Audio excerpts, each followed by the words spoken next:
하나님 나라의 백성인 하백 여러분, 하백의 성경 아카데미에 오신 것을 환영합니다. 이 시간은 그리스도인이 꼭 알아야 할 기본 진리 38강 시간입니다. 함께 나눌 주제는 그리스도의 위격과 사역 중에서 예수 그리스도의 신성입니다. 우리는 지난 시간에 예수 그리스도의 인성에 대해서 함께 나누었습니다. 이 시간에는 예수 그리스도의 신성으로서 관련된 하나님이신 예수 그리스도의 성경 구절은 마태복음 28장 18절에서 19절로부터 요한계시록 5장 13절까지 다양합니다. 마태복음 28장 18절에서 19절 말씀입니다. 예수께서 다가와서 그들에게 말씀하셨다. 나는 하늘과 땅의 모든 권세를 받았다.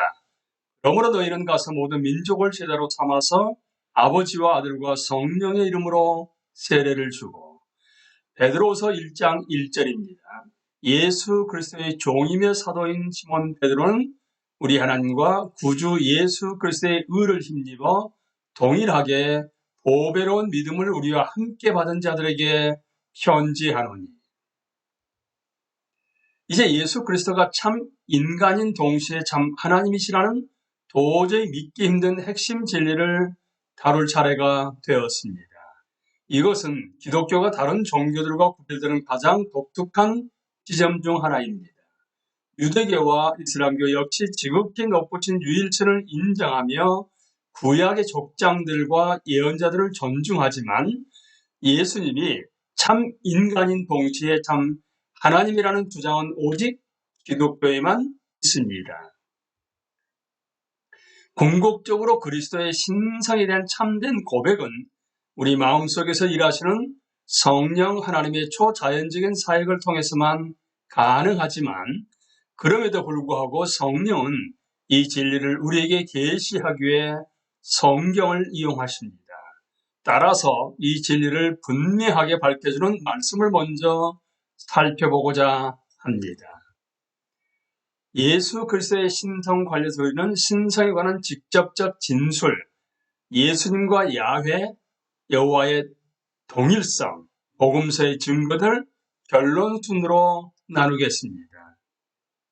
신성에 관한 직접적 진술입니다. 예상하듯이 그리스도의 신성을 주장하는 본문은 신약 전체에서 논쟁적인 주제 중 하나입니다.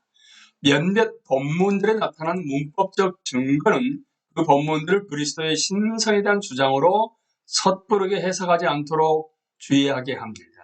그러나 적어도 8개 구절에 나타난 중요한 관련 증거에 따르면 해당 구절들은 그리스도의 신성에 대한 직접적 주장으로 해석할 수 있습니다. 그리스도는 만물 위에 계셔서 세세 찬양을 받으실 하나님이시니라. 아멘. 로마서 9장 5절 말씀입니다. 아들에 관해서는 성경에 이르기를 하나님, 주님의 보좌는 영원 무궁하며. 히브리서 1장 8절입니다. 태초에 말씀이 계셨다. 그 말씀은 하나님과 함께 계셨다.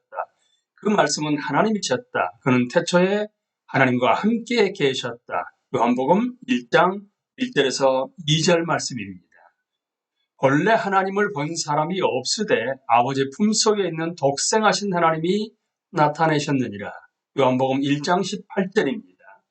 그래서 우리는 복된 소망 곧 위대하신 하나님과 우리 구주 예수 그리스도의 영광이 나타나기를 고대합니다.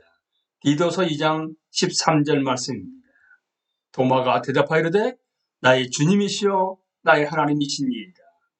요한복음 20장 28절입니다. 우리 하나님과 구주 예수 그리스도의 의를 힘입어. 베드로서 1장 1절입니다. 이분, 그러니까 예수 그리스도가 참 하나님이시요 영원한 생명이십니다. 요한일서 5장 20절 말씀입니다. 신약에는 비록 명확하지 않을지라도 그리스도의 신성을 암시하는 구절들이 아주 많이 등장합니다. 앞서 언급한 구절들은 성경의 입장을 확실히 정립하기에 충분하며 이 밖에도 훨씬 많은 자료들이 존재합니다. 이제 예수님과 야훼, 여호와의 동일성으로 넘어갑니다. 신약은 구약에 나타나는 창조주, 구속주이신 야훼 또는 여호와의 여러 완전성들을 예수님께 귀속시킵니다. 예수님은 다음 7가지 주요 지점에서 하나님과 동일성을 지니시고 계십니다. 하나님의 이름, 하나님의 영광, 하나님에 대한 예배, 하나님의 창조, 하나님의 구원, 하나님의 심판, 하나님의 증언입니다. 이제 하나씩 살펴봅니다.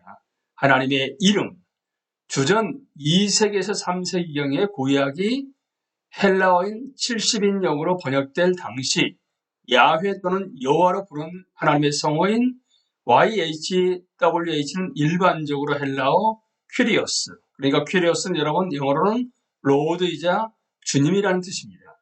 퀴리오스로 번역되었고 이런 용례는 약 7,000회에 달합니다. 그리고 이 거룩하고 존귀한 칭호는 예수님께서 직접적으로 사용되었습니다. 실제로 예수님이 주님이시다라는 고백이 제자들의 첫 번째 신앙 고백이었을 것입니다. 신약의 몇몇 본문들은 야훼에 관한 구약의 구절들을 예수님께 직접 적용합니다. 또 다른 동일한 증거는 하나님이 자신을 지칭하던 이름을 예수님이 자신에 대해 사용하신 경우입니다. 가장 의미심장한 호칭은 나는 무엇이다. 영어로 I am 대문자입니다. 라는 표현입니다. 또 다른 예로는 신랑, 목자, 그리고 처음이요 마지막 등이 있습니다. 이제 하나님의 영광으로 넘어갑니다. 하나님의 영광은 그분의 위엄이 가시적으로 나타나는 것을 일컫습니다. 유대교에서는 하나님의 성호에 대한 경건함을 지키기 위해서 이 용어를 사용했습니다.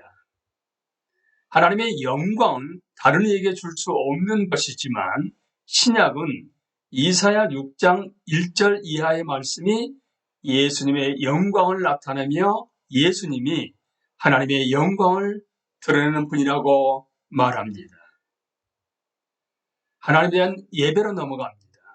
주 하나님 야훼 외에 다른 존재를 예배하는 것은 유대인들에게 상상할 수 없을 정도로 역겨운 일이었으며 모든 죄 중에서 가장 근본적인 죄였습니다. 그런데 전부 유대인이었던 예수님의 최초 제자들은 예수님을 예배했습니다. 상대적으로 드물게 나타나기는 하지만 어쨌든 이런 사실로 인해 그리스도의 신성을 주장하는 신약의 관점은 매우 인상적으로 보입니다.